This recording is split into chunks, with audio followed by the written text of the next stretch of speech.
Setelah kehancuran pasukan Raja Abraha, kota Mekah semakin ternama. Dari kota inilah sejarah manusia paling mulia dimulai. Ka'bah sebagai jantung kota Mekah semakin ramai dikunjungi para peziarah. Demikian pula para pedagang. Mereka datang dari berbagai penjuru jazirah. Namun sayang, Ka'bah mulai diselewengkan fungsinya. Akibatnya, kejahiliahan merajalela. Bahkan pada masa itu, memiliki bayi perempuan adalah hal yang sangat memalukan.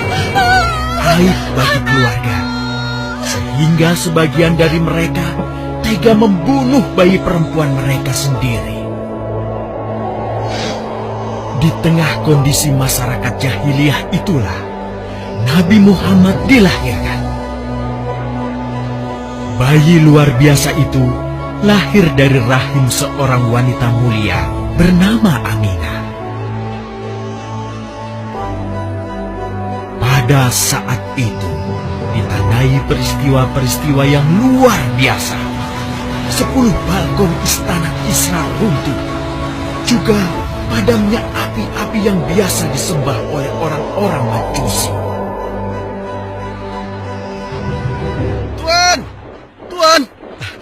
Tuan Abdul Muthalib, ada kabar gembira.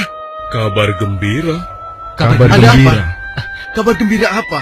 Tuan, cucu Anda telah lahir. Benarkah? Laki-laki atau perempuan? Laki-laki, Tuan. Subhanallah, Alhamdulillah, Allahu Akbar. Kalau begitu aku ingin segera melihatnya. Mari, Tuan. Setelah mendengar itu, Abdul Muthalib bergegas menuju ke rumah Aminah.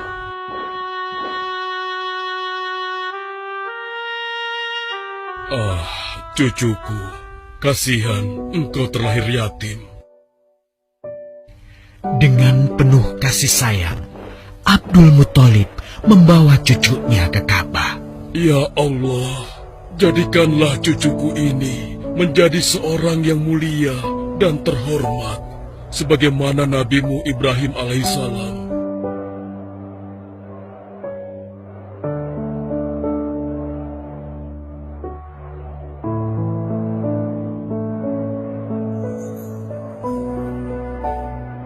Siapa namanya, Ayah?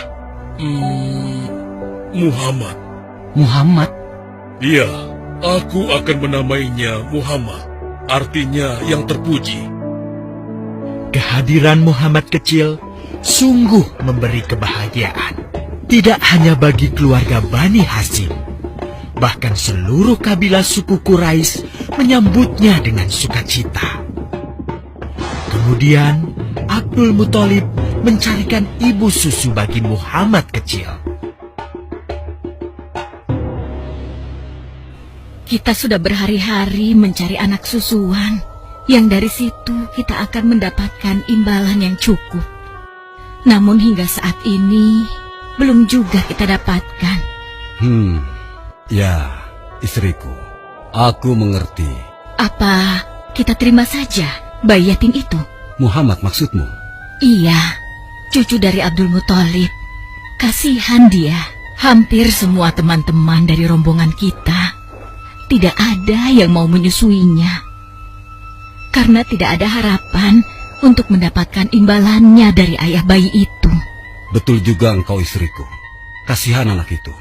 Aku mendukungmu jika engkau susui dia. Mudah-mudahan Allah memberikan keberkahan bagi kita.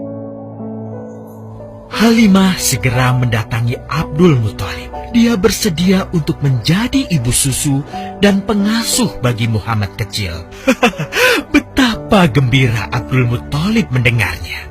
Halimah dari Bani Sa'ad itu akhirnya dipercaya Abdul Muthalib untuk mengasuh cucunya 2 tahun lamanya.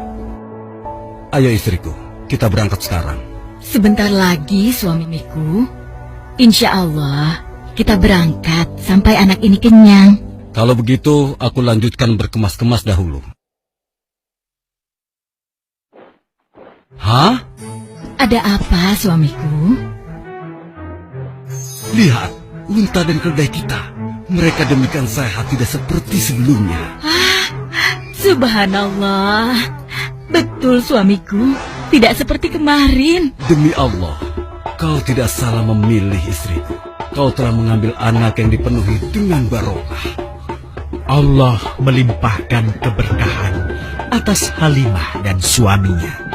Mereka pulang ke kampung Bani Sa'ad dengan penuh rasa syukur. 2 tahun berlalu sudah. Tugas Halimatus Sa'diyah sesungguhnya telah usai. Saatnya Muhammad kecil harus dikembalikan kepada ibunya. Terima kasih, Halimah. Engkau telah merawat anakku dengan baik selama 2 tahun.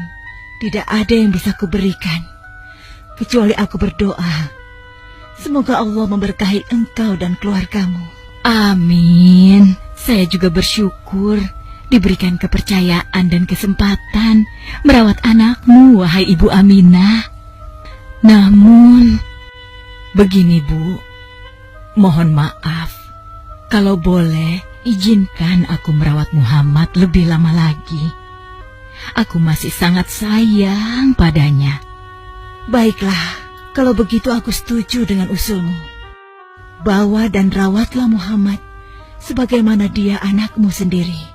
Terima kasih, Ibu. Terima kasih. Begitulah, Muhammad kecil kembali ke tengah-tengah Bani Sa'ad. Ia tumbuh menjadi anak yang memiliki banyak teman karena kemuliaan akhlaknya. Tatkala berusia sekitar 4 tahun, terjadilah suatu peristiwa. Muhammad, Bu! Muhammad! Muhammad? Kenapa Muhammad? Muhammad dibawa orang. Hah? Dibawa orang? Diculik? Coba ceritakan. Ketika kami tengah bermain, tiba-tiba ada orang dewasa datang. Dia langsung membawa pergi Muhammad dan membunuhnya. Hah? Membunuhnya? Ya Allah, di mana? Di mana? Antarkan ibu ke sana. Dengan perasaan cemas, Halimah bergegas menuju tempat itu. Dan dilihatnya, Muhammad kecil tengah terduduk. Muhammad, apa yang terjadi denganmu? Dengan sangat tenang dan jelas, Muhammad kecil menceritakan apa yang telah terjadi. Bahwa seseorang telah membelah dadanya, mengambil hatinya, kemudian mencucinya dan mengembalikannya lagi ke tempatnya semula. Maka sesungguhnya yang datang itu adalah malaikat Jibril. Dia ditugaskan Allah untuk mencuci hati Rasulullah sehingga bersih dari segala kecenderungan setan. Subhanallah, sungguh anak ini bukanlah anak sembarangan. Sebaiknya aku kembalikan saja kepada ibunya. Peristiwa itu membuat Halimah sangat khawatir. Maka bergegaslah Halimah mengembalikan Muhammad kecil kepada ibunya. Menginjak usia yang ke-6 tahun, Muhammad kecil diajak ibunya untuk berziarah ke makam ayahnya, Abdullah di Yathrib. Dalam perjalanan pulang kembali ke kota Mekah, Aminah pun jatuh sakit. Dari hari ke hari, tubuhnya semakin melemah. Hingga di sebuah kota bernama Abwa, letaknya antara Mekah dan Yathrib, Aminah meninggal di sana. Dan Muhammad kecil pun menjadi seorang anak yatim piatu. Sejak itulah, Muhammad kecil dirawat dengan penuh cinta dan kasih sayang oleh kakeknya, Abdul Muthalib. Muhammad, sudah berhentilah memerah susunya. Insya Allah, sudah cukup untuk persediaan kita hari ini. Beristirahatlah sejenak. Makanlah agar kau tetap sehat.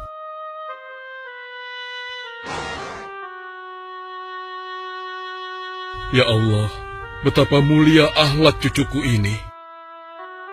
Namun, kasih sayang Abdul Muthalib tidak berlangsung lama. Saat usia Muhammad 8 tahun, Abdul Muthalib kakeknya yang sangat menyayanginya itu meninggal dunia. Kemudian, pengasuhan atas Muhammad pun beralih ke pamannya, Abu Thalib. Muhammad kecil tahu betul betapa sayangnya pamannya kepadanya. Di mana Muhammad? Ia tengah mengembalakan kambing milik salah seorang penduduk Mekah, suamiku. Sejak kapan dia keluar rumah? Sekitar waktu subuh tadi. Subhanallah, betapa baiknya akhlak keponakanku ini. Ya Allah, maafkan ketidakmampuanku mencukupi kebutuhan keponakanku. Sayangi dan berkahilah dia. Jadikanlah dia orang yang mulia di antara manusia. Hingga saat usia Muhammad menginjak 12 tahun, pamannya Abu Thalib mengajaknya berdagang ke Syam. Sampailah mereka di satu daerah bernama Busra. Saat mereka beristirahat, datanglah seorang pendeta menghampiri. Wahai saudaraku, selamat datang di Busra. Tampaknya kalian bukan orang sini. Dari manakah kalian berasal? Terima kasih saudaraku. Kami datang dari Mekah. Lalu, siapakah gerangan anak ini? Ini adalah keponakanku. Muhammad namanya. Apakah engkau bertanggung jawab atasnya, Tuan? Ya, Kemana ayahnya? ayahnya sudah meninggal sejak ia masih dalam kandungan. Oh, apakah kini dia yatim piatu? Benar, Aku sungguh beruntung bertemu dengannya. beruntung. Beruntung apa? Sungguh, keponakanmu ini adalah orang yang sangat istimewa. Oh ya? Ya, dia adalah seorang nabi, Hmm? seorang utusan Allah. Bagaimana kau tahu hal itu? Aku tahu karena aku seorang pendeta, dan berita kedatangan dia sebagai seorang utusan Allah sudah disampaikan di dalam Injil. Bahkan aku pun bisa mengetahuinya dari cincin kenabian yang berada di bagian bawah tulang rawan bahunya yang menyerupai buah apel sebagai tanda kenabiannya. Begitulah pendeta bernama Bahira menyampaikan kepada Abu Thalib perihal kenabian Muhammad. Ia berpesan agar menjaga baik-baik keponakannya itu, karena Muhammad kelak di suatu saat nanti akan menghadapi banyak gangguan dan rintangan. Istriku, Muhammad sudah berusia 25 tahun. Aku pikir sudah saatnya dia untuk menikah. Betul, suamiku. Namun, dengan siapakah dia akan kita jodohkan? Kemarin Khadijah mengirimkan utusannya dan menyatakan keinginan Khadijah untuk menjadikan Muhammad sebagai suaminya. Hah? Khadijah? Khadijah yang mulia itu? Betul, istriku. Khadijah yang selama ini mempercayakan barang perniagaannya kepada Muhammad. Kenapa dia memilih Muhammad? Ya, Khadijah mengagumi kejujuran dan kebaikan akhlak Muhammad. Menurutmu sendiri bagaimana? Aku pikir Khadijah adalah wanita terbaik bagi Muhammad. Kita akan melamarnya. Tepat di usia 25 tahun, Nabi Muhammad menikahi Khadijah yang berusia 40 tahun. Dari pernikahan itu, mereka dikaruniai Allah 6 orang anak. 2 laki-laki adalah Al-Qasim dan Abdullah. Sedangkan putrinya adalah Zainab, Ruqayyah, Ummu Kulsum, dan Fatimah. Namun, kedua putranya itu telah meninggal semenjak mereka kecil. Suatu ketika, terjadilah banjir besar di kota Mekah. Kabilah-kabilah di kota Mekah pun bergotong royong membangun kembali Ka'bah. Setelah pembangunannya selesai, terjadilah perselisihan antara pemuka kabilah tentang siapakah yang paling pantas meletakkan Hajar Aswad di Ka'bah. Abu Thalib, apa yang harus kita lakukan? Kita sudah bicarakan hal ini selama 5 hari, namun tidak ada titik temu. Aku khawatir akan terjadi pertumpahan darah. Sudah, begini saja. Kita sepakati bahwa masalah ini kita serahkan kepada takdir terbaik. Lihat pintu masuk Ka'bah itu. Siapapun yang pertama kali akan melewati pintu itu, dan siapapun dia, kita tidak boleh menolaknya. Setuju? Aku juga setuju. Baiklah, aku setuju. Aku juga setuju. Baiklah, kita perhatikan bersama. Tidak lama setelah kesepakatan itu, atas izin Allah, Nabi Muhammad menjadi orang pertama yang memasuki pintu menuju Ka'bah. Alhamdulillah, segala puji bagi Allah. Ternyata Muhammad, dan memang dia adalah orang yang tidak pernah kita temui ada celah. Betul? Betul. Iya, Betul. Nabi Muhammad pun menerima kepercayaan itu. Dengan kebijaksanaannya, Nabi Muhammad meminta sehelai kain, lalu meletakkan Hajar Aswad di atasnya. Nabi Muhammad mempersilahkan seluruh pemuka kabilah untuk memegang ujung-ujungnya dan mengangkatnya secara bersama-sama. Setelah sampai pada sudut Ka'bah, giliran Nabi Muhammad meletakkan Hajar Aswad di tempatnya semula. Terhindarlah perpecahan di kota Mekah. Meskipun demikian, kegelisahan masih terus menggelayuti hati Nabi Muhammad. Kejahiliahan ada di mana-mana. Kezaliman dan kemaksiatan terus berlangsung. Ia tak habis pikir. Nabi Muhammad mulai merenung dan menyendiri untuk menghindar dari perilaku jahiliyah.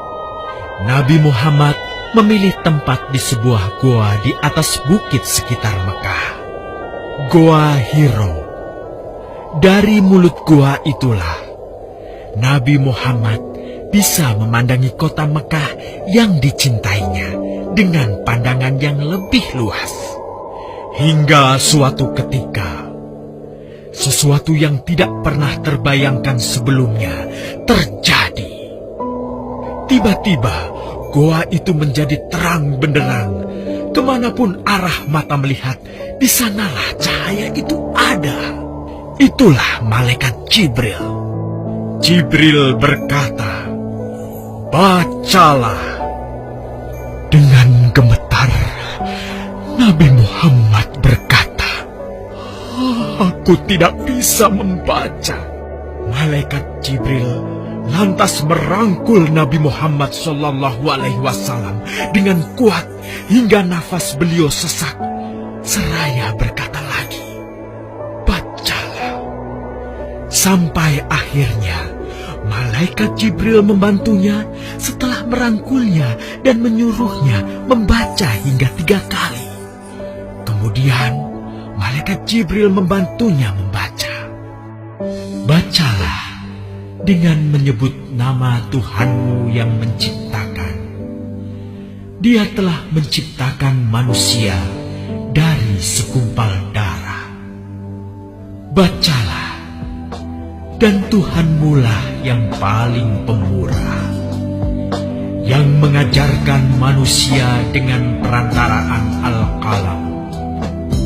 Dia mengajarkan kepada manusia apa yang tidak diketahuinya." Kalimat suci telah terucap. Resmilah sudah. Dari dalam Goa Hiro, Allah mengangkat Nabi Muhammad SAW sebagai penuntun dari kegelapan menuju cahaya, dari keburukan menjadi kebaikan, dan dari kesengsaraan menuju